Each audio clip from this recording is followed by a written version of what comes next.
পর্যন্ত চলবে, কিন্তু যদি কেউ আসে তাহলে বেসিক জিনিসগুলো আসলে আমাদের কাছে খুব বেশি তো আনাবো না আমরা, একটু আনাবো।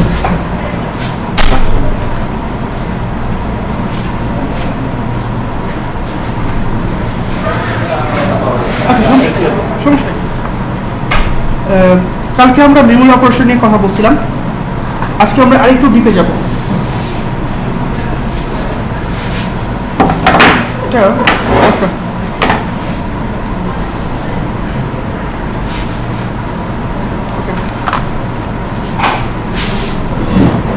জেনারেলি আগে যখন আমরা প্রজেক্ট করতাম, কাজ করতাম, আমরা মানে আমরা আমাদের বড় ভাই বা তার বড় ভাইরা 80, 90, 100 সালে 90-এর দিকে, তখন যে কোনো প্রজেক্ট করতে গেলে এডিটরগুলো ছিল এগুলো খুবই প্রিম্যাচিওর। আমরা আসলে খুব অনেক কিছু কোড করা লাগতো। ইভেন মনে করেন আপনার একটা HTML কোড লিখতেন, কত রকমের কোড করা লাগতেছে। তো আসলে ডেভেলপমেন্ট ফাস্টার করার জন্য আইডির ধারণাটা চলে আসছে। আইডি মানে কি জানেন? Integrated development environment. এর দ্বারা আসলে কি হয়, এর দ্বারা আমাদের প্রজেক্ট করতে গেলে যে কমন কাজগুলা সেগুলোর দ্বারা বান্ডল আকারে রেখে দেয়, সো দ্যাট আমাদের প্রত্যেকবার এই স্ক্র্যাচ থেকে সবগুলা কাজ করা লাগে না। For example, if you want to create a Windows application, হ্যাঁ, আপনার কি লাগবে? একটা উইন্ডোজ ফর্মে লাগবে, সেখানে একটা কিছু বর্ডার লাগবে, তাই না? তারপরে F5 দিলে প্রজেক্টটা চলে আসা উচিত। এটা তো প্রতিবারই আপনার লাগতেছে। হোয়াট ইফ তারা এই একটা প্রজেক্টের টেমপ্লেট বানিয়ে দিল আপনাকে, টেমপ্লেট, এই টেমপ্লেটটা হচ্ছে এরকম, যেখানে অলরেডি একটা ফর্ম আছে, সেখানে স্টার্ট কোডের মধ্যে সেই ফর্মটা ওপেন করার কোডটা করে দিচ্ছে। এবং এই প্রজেক্টটা করতে গেলে আপনার যে সমস্ত লাইব্রেরিগুলো দরকার সেগুলো সে একসাথে বান্ডল করে দিচ্ছে। তাহলে প্রত্যেকবার আপনার স্ক্র্যাচ থেকে কিন্তু এগুলো নিতে হচ্ছে না, ওইখানে দেওয়া আছে। ফর এক্সাম্পল, আমরা যদি এখন ASP.NET অ্যাপ্লিকেশন কাজ করতে চাই, হ্যাঁ, এর জন্য অনেক রকমের DLL লাগে, অনেক রকমের কোড লাগে, অনেক কিছু লাগে। সো ওরা এই জিনিসগুলো বানায় দেয়। সেই জিনিসটাকে বলি আমরা আসলে টেমপ্লেট। ঠিক আছে? সো আমরা দেখবো, সো টেমপ্লেটগুলো আসলে কি, কিছুই না, অনেকগুলো ফাইলের একটা কালেকশন। সেখানে আসলে প্রজেক্টের কমন কাজগুলো করে দেওয়া থাকে। নেক্সট কোয়েশ্চেন, টেমপ্লেট আসলে কয় রকম? টেমপ্লেট আসলে অনেক রকম, ইট ডিপেন্ডস। ইভেন আপনি ইচ্ছা করে নিজের তৈরি একটা টেমপ্লেট বানাতে পারেন। যারা কি স্মার্ট অফিসে কাজ করেন, এখন আমরা এরকম কমন প্রজেক্ট পাইনি, যারা এরকম প্রচুর কমন প্রজেক্ট করেন, হ্যাঁ, তারা কি করেন, কিছু কমন কাজগুলা, সাপোজ ডাটাবেজের কিছু কোড প্রত্যেকবার কমন রেখে দিচ্ছে। তারপরে মনে করেন যে পারমিশনের কিছু কোড আছে, যে এইখানে পারমিশন পাবে, আরবি অ্যাডমিন পারমিশন পাবে, ইউজার পারমিশন পাবে না, এই কোডগুলা কমন কোড। তারপরে আমরা যখন স্মার্টলি কাজ করব, আমরা নিজেরাই করবো আপনাদের সাথে, দেখবো যে প্রজেক্ট অনেকগুলো ফোল্ডার বানায় রাখে, প্রজেক্টের মধ্যেই অনেকগুলো ফোল্ডার বানায় রাখে, যে ইউআই এর কোডগুলো এইখানে, ডাটাবেজের কোডগুলো এইখানে, আপনি আমাকে বুঝতে পারতেছেন? সেই যে ফোল্ডারিং করে রাখে, এইগুলো কিন্তু এক ধরনের কমন কাজ। সো ওনারা কি করে, এইটা একটা টেমপ্লেট বানায় রাখে। জি। সো যখনই নতুন একটা প্রজেক্ট আসে, ওইটাকে ওপেন করা দেয়, ক্রিয়েট নিউ করে দেয় এটাকে, ফলে ফুল সেট আপ মতো ওই জিনিস তৈরি হয়ে যায়। দেন আপনি ওইখান থেকে কাজ করা শুরু করেন। সো আমরা দুটো জিনিস শিখলাম, একটা টেমপ্লেট আসলে মাইক্রোসফট কিছু দেয়, ইচ্ছা করলে আমরাও বানাতে পারি। ওকে, মাইক্রোসফটের দেওয়া অনেক রকমের টেমপ্লেট আছে, এগুলো আমরা একটু দেখি।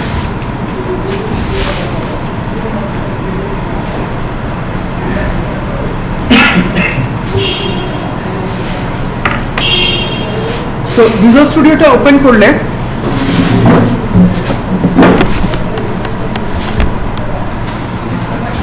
জাস্ট আমাকে দেখেন, আমি যখন বলবো আপনারা দেখতে, আপনারা তখন নিজেরা দেখবেন, আদারওয়াইজ একসাথে করতে লাগলে পারবেন না। জাস্ট এটা খেয়াল করেন, আমার এখানে ফাইল, কিবোর্ড হচ্ছে মোবাইল,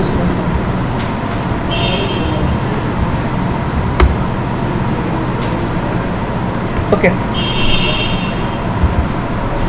সো এখানে দেখতে পাচ্ছেন বাম দিকে টেমপ্লেটস বলাই আছে। প্রথমে দেখেন সে টাইপ স্ক্রিপ্ট, জাভা স্ক্রিপ্ট, অনেকগুলো ল্যাঙ্গুয়েজ দিয়ে রাখছে। জাভা স্ক্রিপ্টের মধ্যেও অনেক রকমের প্রজেক্ট রেডি করা আছে। যখন আপনারা ভিজুয়াল স্টুডিও সেট আপ দেন তখন সে আপনার কাছে চায় যে ভাই তুমি কি ভিজুয়াল স্টুডিও সবগুলো অপশন এনেবল করতে চাও নাকি কিছু অপশন, অল্প অল্প অপশন এনেবল করতে চাও, ঠিক আছে? So according to that scenario আসলে এখানে অপশনগুলো চেঞ্জ হয়। যেহেতু আমরা ভিজুয়াল সি শার্পে কাজ করবো, সি শার্পটা যদি আমরা এক্সপ্লেন করি, দেখেন ভিজুয়াল সি শার্পের মধ্যে কত রকমের প্রজেক্ট রেডি করা আছে। উইন্ডোজ, ওয়েব, ক্লাউড, রিপোর্টিং যদি কেউ করতে চায়, রিপোর্টিংয়ের কাজ, সিলভার লাইট আর একটা জিনিস ছিল, ওয়ার্কফ্লো, অনেক কিছু আছে। সো উইন্ডোজের মধ্যেই দেখেন ডেস্কটপ অ্যাপ্লিকেশনগুলোর মধ্যে কত রকমের project, windows form, WPF, console, class library, হাবিজাবি বহুত কিছু আছে। ক্যান্সেল দিচ্ছি, পরে আবার এটাকে অ্যাড করব।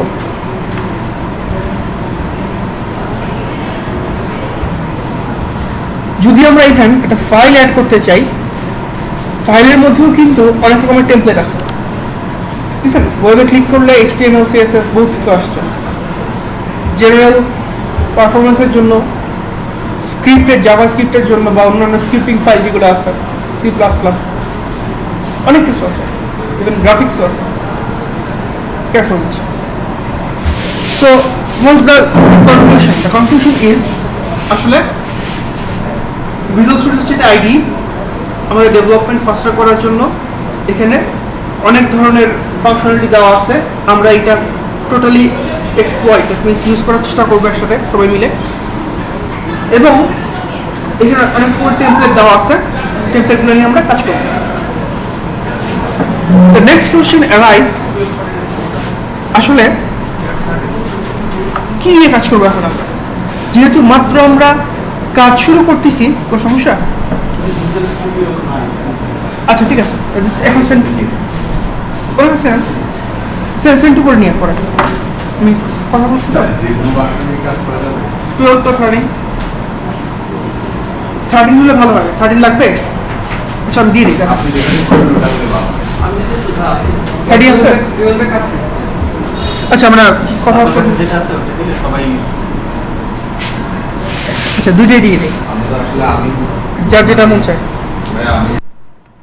সো যেহেতু আমরা আসলে খুবই হেলোয়ার, খুবই বিগিনার, আমরা আসলে কনসোল অ্যাপ্লিকেশন দিয়ে শুরু করবো, ঠিক আছে? সো আমরা কি করব, গতকালকে আমরা রেডিয়াসের একটা কাজ করছিলাম, মনে আছে? হ্যাঁ, সেইটি এখন আমরা এক্সিকিউট করবো কাজটা, ঠিক আছে? তো সবাই এখন আমার সাথে কাজ করেন। File, new project. মানুষ তো খুব কম, আমরা একসাথেই মুভ করবো, ঠিক আছে? কেউ যদি আটকায় যান আমাকে জানাবেন, আমি গিয়ে হেল্প করবো। এখানে দেখেন কনসোল অ্যাপ্লিকেশন আছে, খেয়াল করেন, উইন্ডোজ কনসোল অ্যাপ্লিকেশন। এবং প্লিজ রিমেম্বার সি শার্প, আসেন আসেন, quick Visual Studio C sharp. কেউ ভিজুয়াল বেসিক নিয়ে না কিন্তু। আচ্ছা আপনার নাই? আচ্ছা ঠিক আছে, তাহলে একটু দেখেন তাহলে, বা ভাইয়ের সাথে বসেন, আপনার কাছে আছে না? পেয়ার আছে, একটু পেয়ার করে করেন, আজকে খুব বেশি আগাবো না। ভিডিও দিচ্ছি তো, বাসায় গিয়ে কাইন্ডলি একটু প্র্যাকটিস করেন, তাহলেই হবে। স্যার ভিজুয়াল স্টুডিওতে ড্র্যাগ এন্ড ড্রপ করে আমরা ডিফারেন্সটা করতে পারি। পরে বলবো, জাস্ট এখন এটা দেখেন, উইন্ডোজ কনসোল অ্যাপ্লিকেশন। রাসেল আছেন? ঠিক আছে, ওকে। সো আমরা নাম যা আছে সেটা রেখে দিই। আচ্ছা একটা ভালো নাম, নামটা কি দিব? Area calculator. ক্যালকুলেটর। আচ্ছা এখানে আমি কিছু কথা বলি, এটা আসলে বলা দরকার। এই গেমটা হচ্ছে আচ্ছা সাপোজ এটা খেয়াল করুন, যখন আমরা একটা কাজ করতে যাই, যে কোনো কাজ, সেই কাজ অন্যভাবে বলি, আমরা যখন একটা কম্পিউটারে কোনো কাজ করতে চাই আমাদের কিছু রিলেটেড ফাইল লাগে না? একটা মনে করেন আপনি একটা মার্ক ডিস্ট্রিবিউশনের মার্ক ক্যালকুলেশনের একটা অ্যাপ্লিকেশন বানাচ্ছেন, সো তার জন্য কিছু রিলেটেড ফাইল লাগবে না? সো সিমিলারলি এখানে যখন আমরা প্রজেক্ট ক্রিয়েট করব আমাদের কিছু সিমিলার ফাইল লাগে যেটা গ্রুপ টুগেদার থাকে। এই গ্রুপ টুগেদার জিনিসটাকে রাখার জন্য মাইক্রোসফট ডট এসএলএন ফাইল নামে একটা ফাইল রাখে।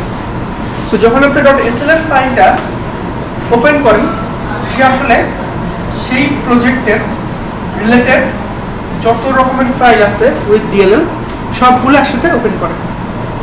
সো বান্ডল করার যে একটা সিঙ্গেল পয়েন্ট লাগবে না আপনার, সেটা হচ্ছে এই ডট এসএলএন ফাইলটা।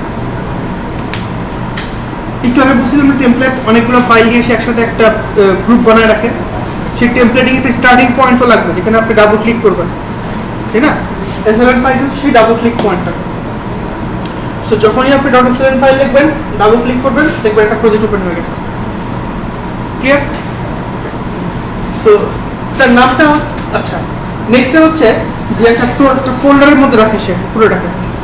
সো থিওরিটিক্যালি আমরা যেটা করি এটা গুড প্র্যাকটিস, সেটা হচ্ছে এই দুটোর নাম আমরা সেম রাখি, তাহলে বুঝতে সুবিধা হয় যে এই ফোল্ডারের মধ্যে এই প্রজেক্টটা আছে, এসএলএন ফাইলটা আছে। But please be assured that SLN file আলাদা রাখতেও পারবেন, কোনো সমস্যা নেই। যদি কখনো এরকম দেখেন এসএলএন ফাইল এক জায়গায় ফুল ফোল্ডারটা আরেক জায়গায়, অবাক হওয়ার কিছু নেই, ইটস পসিবল। সেই ক্ষেত্রে করে কাজ করবে ওর রিলেটেড ফাইলগুলো রাখবে না। এসএলএন ফাইলের ভিতরে বলা আছে কোথায় কোথায় কি আছে, এটাই বললাম না? যে তৈরি করছে সে ওইভাবে তৈরি করছে যে এসএলএন ফাইলটা আলাদা জায়গায় ফোল্ডারটা আলাদা জায়গায়, এরকম আমরা দেখবো, সমস্যা নেই। সো এটা হচ্ছে গিয়ে তার নামটা, এটা হচ্ছে লোকেশনটা, এটা হচ্ছে তার সলিউশন নেম। এসএলএন ফাইলটা কি নামে থাকবে সে, ঠিক আছে? নাম দিচ্ছি আমরা এরিয়া ক্যালকুলেটর কনসোল অ্যাপ্লিকেশন। কেন কনসোল অ্যাপ্লিকেশন লেখা রাখলাম? কারণ ঠিক এরিয়া ক্যালকুলেটর দিয়ে আমরা একটু পরে একটা টেক্সট অ্যাপ্লিকেশন বানাবো, ওই যে আপনি যে ড্র্যাগ এন্ড ড্রপ বললেন না, সেটা বানাবো। সো সেটা হবে উইন্ডোজ অ্যাপ্লিকেশন, ঠিক আছে? সলিউশন লিখে এই যে এসএলএন নাম, এটা তো ডট নাম লাগবে না বাম পাশে আপনার একটা, এটা একটা এক্সটেনশন, নোটপ্যাডের নাম লাগে না? ওকে, থ্যাংক ইউ। কোশ্চেন করলে সবার জন্য সুবিধা হয় বুঝতে। আচ্ছা, সো ঠিক আছে, ওকে দিচ্ছি প্রেস, ওকে।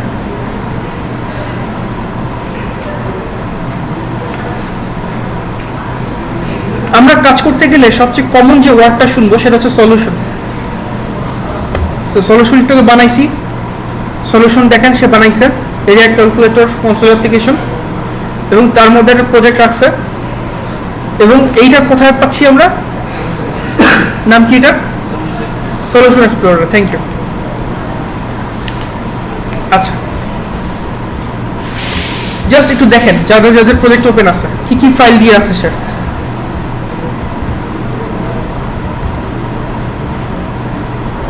দেখছেন সে কত রকমের ফাইল দিয়ে রাখছে?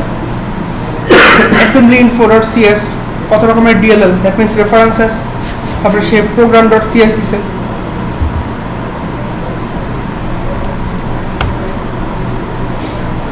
আচ্ছা, টার্বোসি কাজ করছেন আপনারা কেউ? টার্বোসি নীল স্ক্রিন এখনো চলে এটা? আচ্ছা, ওইখানে রিড রাইটের জন্য আমরা যেভাবে কাজ করছি এখানে অলমোস্ট সেভাবে কাজ করবো, বাট এখানে রিড করার জন্য হচ্ছে কনসোল ডট রিড লাইন, আর রাইট করার জন্য কনসোল ডট রাইট লাইন, ঠিক আছে?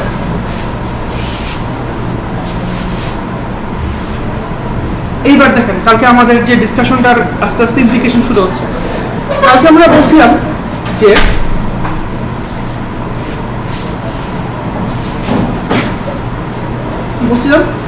লাস্টে একটা কোশ্চেন করছিলাম, নিউ মাই টাইপ, তারপরে যে ফার্স্ট ব্র্যাকেট ক্লোজ করে দিয়ে dot name equals to test.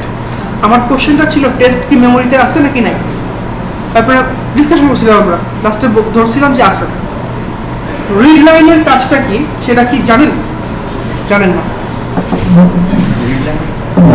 Input মাধ্যম হ্যাঁ আপনারা মাত্র সি শার্প ওয়ার্ল্ডে শুরু করবেন।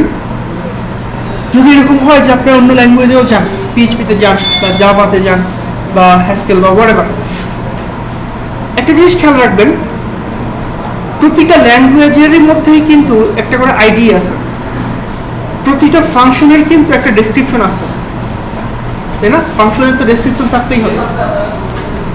সো যদি এখন আপনাকে আজকে সি শার্পের কোড করাইলাম, কালকেও করাইলাম, পরশুদিন জাভাতে বসাই দিলাম, জাভার কোড করেন, আপনি কি কান্নাকাটি শুরু করবেন? ভাই আমি তো জাভা জীবনে করি নাই। না, আসলে মেইন বেসিক জিনিসটা আপনাদেরকে জানা রাখি। মেইন ব্যাপারটা হচ্ছে ইউ হ্যাভ টু টক। জি, you have to talk with the function. আমি ফাংশনের সাথে কথা কেমনে বলবো? সোজা দেখবেন প্রতিটা ফাংশনের একটা ডেসক্রিপশন আছে। The function is telling you what it does, এবং ফাংশনটা আপনাকে বলবে সে কোনো প্যারামিটার নাই কিনা, ঠিক আছে? এবং ফাংশনটা আপনাকে আরো বলবে সে কোনো রিটার্ন টাইপ দেয় কিনা। ফর এক্সাম্পল, আমরা যদি একটা ফাংশন লিখি public integer myFun double t return t cross t, আচ্ছা double the first look যদি আমরা ফাংশনের দিকে তাকাই, আসলে আমরা কি ফিল করি? ওকে, এটা ফাংশন, একটা প্যারামিটার নেয়, প্যারামিটারটা টাইপ কি? ডাবল।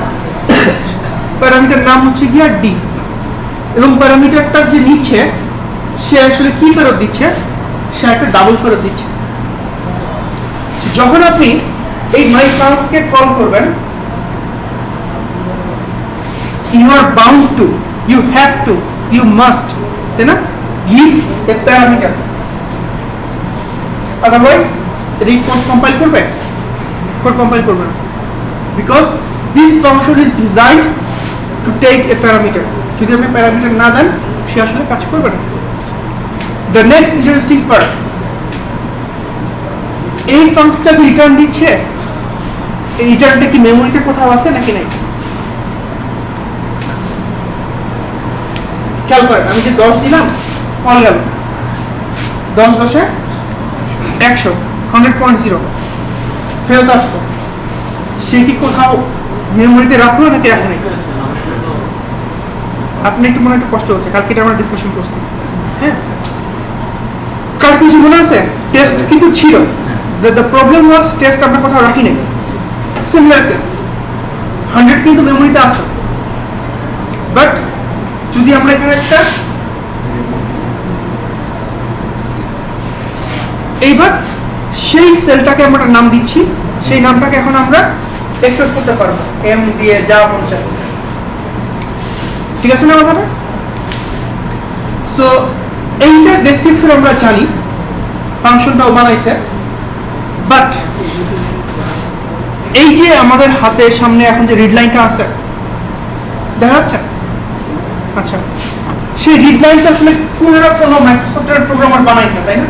এখানে আমরা যখন ডাবল ভ্যালুটাকে রিটার্ন করতেছি, জি, এটা যদি কখনো আমরা যদি ভেরিয়েবল রিটার্ন করি, তখন সেই সেলটা একটা নাম পাই যে এই সেলের ভিতরে আছে। এক্স্যাক্টলি। বাট সেটা যদি আমরা যদি কোনো প্রিন্টারের ভিতরে যদি কল করি, মানে প্রিন্ট করার জন্য, হ্যাঁ, সেই ক্ষেত্রে এটা তো আসলে না, সে প্রিন্ট ডিরেকশন থেকে প্রিন্ট করে দেবে। সেটাকে মানে মেমোরিতে কিভাবে আমরা ইউটিলাইজ করতেছি? আচ্ছা, আপনি বলতেছেন যদি আমি এখানে একটা প্রিন্ট ফাংশন কল দেই, হ্যাঁ তার ভিতর থেকে আমি যদি মাইফাং কল দেই হ্যাঁ, তাহলে সেটা মেমোরি 10.0, তাহলে কি হবে? আচ্ছা, অফ তো ভালো ছিল, ঠিক আছে, ইন্টারেস্টিং কোশ্চেন, থ্যাংক ইউ।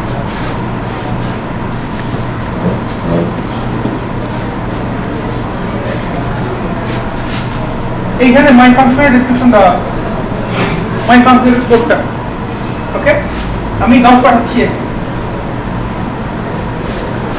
সে ফেরত দিল কত? 100। 100টা এসে এটার মধ্যে রাখো, প্রিন্টের ভিতরে সে একটা প্যারামিটার নেয় না, সেইটা অটোমেটিকলি এটার মধ্যে ঢুকে যাচ্ছে। ধরেন আমি অন্য একটা এক্সাম্পল দিই। ধরেন একটা বলটা বালতিতে নিয়ে মুভ করতে পারবেন, কিন্তু বলটা যদি আপনার বালতিতে না রেখে আপনি এইভাবে ঢিল দেন, আরেকজন ক্যাচ না ধরে সে এমনি করে ছড়াই দিল, আরেকজন আবার থাপড়ে দিয়ে সরাই দিল, এটা বড় বল, সে কি কোথাও স্টোর হচ্ছে? হচ্ছে না, কিন্তু বল কিন্তু মুভ হচ্ছে, তাই না? সো বলটা হচ্ছে একটা ভেরিয়েবল চিন্তা করা।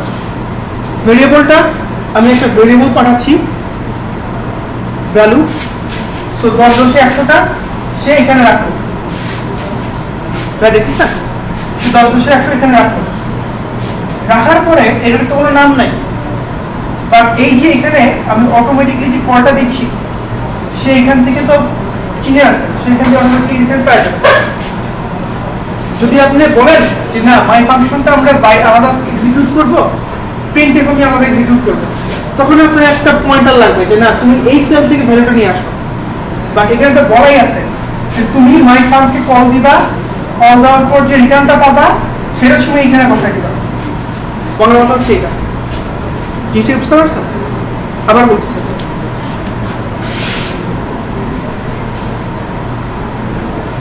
এখানে সে একটা ভেরিয়েবল নাই, ভাইয়া দেখেন প্রিন্টএফ এর ভিতরে কি নাই, সে একটা ভেরিয়েবল নাই। এই ভেরিয়েবলটা একটা সিঙ্গেল ইন্টিজার হতে পারে, আলাদা একটা ভেরিয়েবল হতে পারে, আলাদা একটা ফাংশন হতে পারে, হোয়াট এভার হতে পারে। আলটিমেটলি তার এখানে একটা ভেরিয়েবল আসবে। কালকে আমি একটা কথা বলছিলাম, মনে আছে? অ্যালজেব্রা। আপনি এটা খেয়াল করতেছেন না? সফটওয়্যার গুলি হয়, সফটওয়্যার মরে যায়। এটা আপনার জন্য ডিসকাশনটা হচ্ছে, খেয়াল করেন। x = 10 কি ছিল? ডান পাশে যা ছিল, আমি এটা কালকে বলছি কিন্তু একবার, পুরোটা মিলে কোথায় যাচ্ছে? বাম পাশে যাচ্ছে। y = 20 যাচ্ছে, সরি b টা 20 বলতে, z = x + y, মানে কি হচ্ছে x এর মধ্যে যা আছে প্লাস y এর মধ্যে যা আছে প্লাস করে z এর মধ্যে রাখো। আপনি আমাকে বলেন যদি আমি z = get my value এই ফাংশনটা লিখি, আর get my value ভিতরে আমি রিটার্ন 20 করে দেই, z এর ভিতরে কত আসবে? 20 আসবে না? কেমনে 20 আসবে? তো ফাংশন কল করছে, ফাংশন থেকে রিটার্ন হচ্ছে। এক্স্যাক্টলি। সো আলটিমেটলি সে এখানে কিন্তু একটা ভেরিয়েবল আছে, অর্থাৎ ডান পাশে টোটাল এক্সপ্রেশনটা সে কি করছে ইভালুয়েট করে আলটিমেটলি সব মিলে কি একটা ভেরিয়েবল ভ্যালু, তাই না? ভ্যালু আপনি এখানে রাখতেও পারেন, না রাখতে পারেন। ক্লিয়ার? এবার এটা চিন্তা করেন, মাই ফাংক সে একটা ভ্যালু আপনাকে ফেরত দিচ্ছে, সেই ভ্যালু আপনি রাখতেও পারেন, নাও রাখতে পারেন। সো এইখানে যদি আপনি বিশ্বাস করেন, যে স্বীকার করেন যে না জেড এর মধ্যে 20 আসতেছে, সো যদি আমি এইখান থেকে জেড শব্দটা সরাই দিই, এখানে আমি বলি প্রিন্ট, তাহলে কোনো আপত্তি আছে? আপত্তি নেই, কারণ প্রিন্টের ভিতর দরকার একটা ভেরিয়েবল, গেট মাই ভ্যালু হচ্ছে একটা ভেরিয়েবল, সিম্পল। মাই ফাংক ওই রিটার্ন ভ্যালুটা প্রিন্টএফ এর অ্যাড্রেসে সেট করতেছে। হ্যাঁ, প্রিন্টএফ এর প্যারামিটার, প্রিন্টএফ এর যে প্যারামিটার কলিং বুঝতে পারছেন না? প্যারামিটারের মধ্যে অটোমেটিক চলে আসছে, কোনো সেভিং হচ্ছে না এখানে। প্রিন্ট এর না, প্রিন্ট আপনি প্রিন্ট শব্দটা বলে দিয়ে প্রিন্ট বলতেছে, কিন্তু প্রিন্ট বলে কিছু নাই। প্রিন্ট একটা প্যারামিটার নেই, প্যারামিটার একটা ভেরিয়েবল নেই, একটা ভ্যালু তো নিবে, তাই না? সো মাই ফাংক কি দেয় আপনাকে? এটা ভ্যালু রিটার্ন করতে। সো মিলে আছে জিনিসটা, বুঝতেছেন জিনিসটা? কাজ করতে আরো ক্লিয়ার হবে। হ্যাঁ, আর ওই একটু দিকে খেয়াল করি আমরা, হ্যাঁ সফটওয়্যার আমরা আজকে খুব বেশি কাজ নেই। দেখেন এইটুকু নিয়ে আমাদের আধা ঘন্টা হয়ে গেছে। সো যদি আপনি এই আধা ঘন্টার কথাটা ফিল করতে না পারেন, বাসায় নিয়ে ভিডিও দিয়ে কিন্তু কোনো লাভ নেই।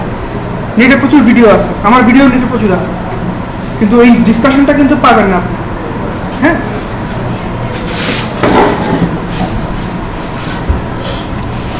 সো আচ্ছা, সো যেটা বলতেছিলাম যে এই যে ফাংশনগুলো আসলে আমাদেরকে বুঝতে হবে।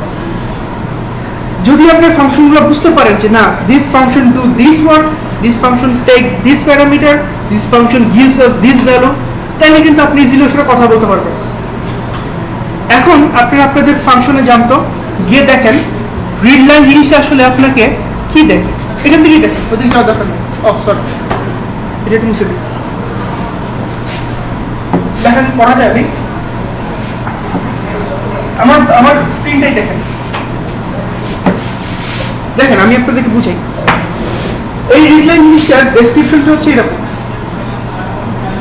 কনসোল ডট রিড লাইন, সেখানে কোনো প্যারামিটার নেয় না তার ডেসক্রিপশন। অর্থাৎ যদি আপনি রিড লাইনের ভিতরে প্যারামিটার দেন, সে কান্নাকাটি করবে। বাট সে কি দেয়? এটা রিটার্ন দেয়। রিটার্ন টাইপটা কি? তার স্ট্রিং। সো যদি আপনি বাম পাশে ইন্টিজার মামা equals to console dot read line লেখেন, সে কি কাজ করবে? করবে না। কেন কাজ করবে না? এক্স্যাক্টলি। সো আপনি স্ট্রিং ফেরত দিচ্ছেন, রাখতেছেন ইন্টিজারের মধ্যে, how is it possible? It's not possible. আর এটা কোনো ধরা লাগবে না। যদি স্ট্রিংটা রিটার্ন করতেছে, সেটা কি স্ট্রিং ইনপুট নেই? হ্যাঁ, এবং ওই স্ট্রিংটা তো আমরা কোথাও নেব না, সেটাকে নিব বাম পাশে রাখবো একটা জায়গাতে। হ্যাঁ, আমরা যদি এর মধ্যে কোনো প্যারামিটার দিই তাহলে এক্সেপশন হয়। হ্যাঁ, একটা জিনিস খেয়াল করেন। হ্যাঁ, রাখা, এক জায়গায় রাখা আর মেমোরিতে থাকা কিন্তু দুই জিনিস। রাখা মানে আপনি এই মোবাইলটা পকেটে রাখতেছেন, বাট পকেটে যদি নাও রাখেন, হাতে যে আছে এর এক্সিস্টেন্স কিন্তু আছে। কালকে থেকে আমরা কিন্তু এই ডিসকাশনটা করতেছি। হ্যাঁ, থ্যাংক ইউ, কোশ্চেন করবেন। সো রিড লাইন নিয়ে সে একটা ইনপুট দিচ্ছে, নিয়ে সে মেমোরিতে রাখতেছে, is true, but you can't work with that variable. Why? Because you have no pointer. আপনি যে ভ্যালুটা নিয়ে কাজ করবেন, আপনার তো কোনো পয়েন্টার নেই, আপনার তো কোনো বাকেট নেই যে বাকেটটা দিয়ে আপনি যে কাজ করবেন। পানি পড়তেছে, আপনার কোনো বাকেট নেই, পানি পড়তেছে, পানি তো আছে, বাট বাকেট থাকলে সে বাকেট অফ ওয়াটার দিয়ে আপনি কাজ করতে পারতেন। ঠিক আছে, এটা কিন্তু মাথায় রাখতে হবে। So console dot read line আসলে কোনো প্যারামিটার নেয় না, সে একটা স্ট্রিং টার্ন করে। কি স্ট্রিং টার্ন করে? এই যে ডেসক্রিপশনটা দেওয়া আছে, reads the next line of the characters. অর্থাৎ আপনি অনেকগুলো ক্যারেক্টার লিখবেন, লিখতে লিখতে লিখতে লিখতে লিখতে যখন এন্টার দিবেন, ঠিক তখন টোটাল স্ট্রিংটা, সরি টোটাল লেখাটা সে একটা স্ট্রিং আকারে আপনাকে ফেরত দেবে। এবার যদি আপনি এখন যা মন চায় তাই করবেন, যে কোথাও রাখতে পারলে রাখবেন, না রাখবেন না। সো আপনার জন্য কোশ্চেনটা হচ্ছে, আমি যদি কনসোলে 100.0 লিখি, তাইলে কি আমার বাম পাশে ইন্টিজার লিখতে হবে নাকি স্ট্রিং লিখতে হবে? সেটাকে স্ট্রিং হিসাবে কিন্তু আমি 100.0 লিখলাম, সেগুলোকে আসলে মানে অনেকগুলো ক্যারেক্টার মিলে যে একটা স্ট্রিং হয়, ওভাবে সে কাজ করে। Thank you. আলটিমেটলি আপনি এখানে যা মন চায় লেখেন না কেন, it will treat it as string. Thank you. So এটা ক্লিয়ার থাকতে হবে। দ্য নেক্সট এক্সাম্পল, সেটা হচ্ছে কনসোল ডট রাইট লাইন। কথা কোশ্চেন করি, ভাই আপনি বলেন, আপনি এখানে একটা কোশ্চেনও করেন, অ্যান্সার দেন ভাই। এ কি কোনো রিটার্ন দেয়? না, কোনো ভয়েড রিটার্ন করে না। তার কোনো রিটার্ন টাইপ নেই। Thank you. এখন কতগুলো হ্যাঁ, ফাংশন দেওয়া, কনসোলের ডেফিনিশন দেখলাম অনেকগুলো ফাংশন। তার ওভারলোডিং সম্বন্ধে আপনার আইডিয়া আছে? একদম নামটাই শুনেন নাই কখনো?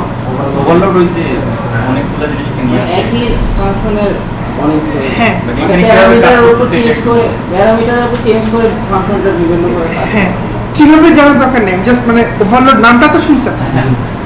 সেটাই বলছি। সো এই যে একটা সিঙ্গেল ফাংশন নেমের একটা ইন্টিজার দিব, এবার দুইটা ইন্টিজার দিব, এবার তিনটা প্যারামিটার দিব, এটা তো অ্যাটলিস্ট আমরা জানি এনাফ। এই কনসোল রাইট লাইন যে লিখছে সে আসলে দেখেন কত রকমের ওভারলোড লিখছে। অর্থাৎ আপনি তার মধ্যে লং মানে ইন্টিজার দিতে পারেন, লং দিতে পারেন, স্ট্রিং দিতে পারেন, স্ট্রিং স্ট্রিং 18 রকমের সে ওভারলোড নেয়। সো যদি তার মধ্যে আপনি 10 লেখেন তাও সে নেবে, 10.0 লেখেন তাও নেবে, স্ট্রিং দেন তাও নেবে, অনেক কিছু নেবে। ঠিক আছে, এই দুটো জাস্ট ডটনেটের দুটো ছোট্ট ফাংশন, হ্যাঁ দুটো ছোট্ট কমন ফাংশন। আমরা আস্তে আস্তে যখন কাজ করব আমরা দেখব আরো প্রচুর ফাংশন আছে ডটনেটের, আমরা আস্তে আস্তে ডেসক্রিপশন দেখবো, আমরা কথাবার্তা বলবো, কিন্তু সব কিছুর মূল কমন কথা একটাই, ইউ হ্যাভ টু টক। আপনাকে এইটার সাথে কথা বলা শিখতে হবে, সে আসলে আপনাকে কি দিচ্ছে এবং আপনি কি পাচ্ছেন, না আপনি কি দিচ্ছেন এবং কি পাচ্ছেন। ঠিক আছে, আসলে আমরা প্রথমে খুব ছোট্ট একটা কাজ করি। আমরা এখানে একটা আউটপুট স্ক্রিন এরকম হবে, এখানে হবে হচ্ছে এন্টার ইওর নেম, আপনি একটা নাম লিখবেন, এটা হচ্ছে আপনার ইনপুট দেওয়া। তারপরে আবার একটা আউটপুট দিবে হ্যালো, নামটা এখানে চলে আসবে। খুব সিম্পল, যারা মোটামুটি কাজ করছেন আগে তাদের জন্য এটা পানি ভাত, বাট আমরা স্ক্র্যাচ থেকে শুরু করবো। ঠিক আছে, ভাই কি স্টুডেন্ট এখানকার? আচ্ছা, কোন সেমিস্টারে আছে? আচ্ছা, তার মানে ওই প্রোগ্রামিং সম্বন্ধে একটু হলে আইডিয়া আছে, ভেরিয়েবল কি, ফাংশন কি, তাই না? হ্যাঁ, ওকে। সো এন্টার ইওর নেম একটা আসবে, এটা হচ্ছে ডিসপ্লে, আপনার নাম টাইপ করব, এন্টার দিব, সাথে এই লেখাটা আসবে। আসেন করি।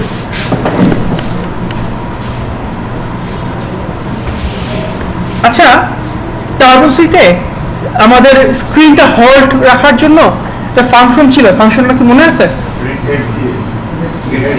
Gate CH.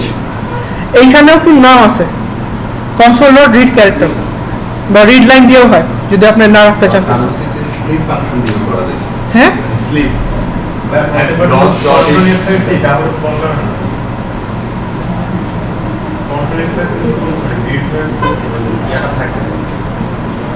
স্ক্রিন চলে যায় না, দেখি।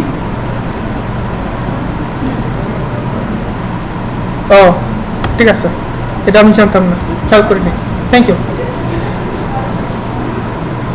ওকে, সো প্রথমে আমরা কি লিখবো, স্ট্রিং ডিসপ্লে করব। ডিসপ্লে করার জন্য আমাদের কোড হচ্ছে console dot write line, enter.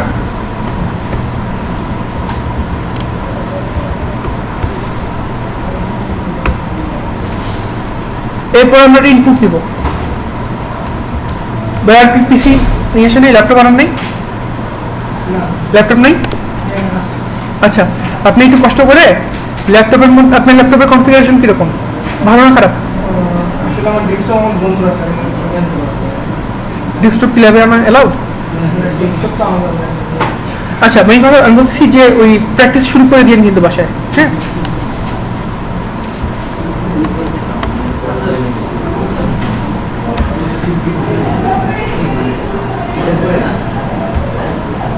শনিবারে ভাইয়া সমস্যা নেই, শুক্রবারে সমস্যা। থাক, আমরা সোমবার পর ক্লাস নিব না, আমাদের শিডিউলটা এরকম ছিল তো। সো ল্যাপটপ তো প্রায় সবারই আছে, আর আমার তো ওইটা প্রজেক্টটা ঠিক হয়ে গেছে, তাহলে দিকে না যাই আমরা।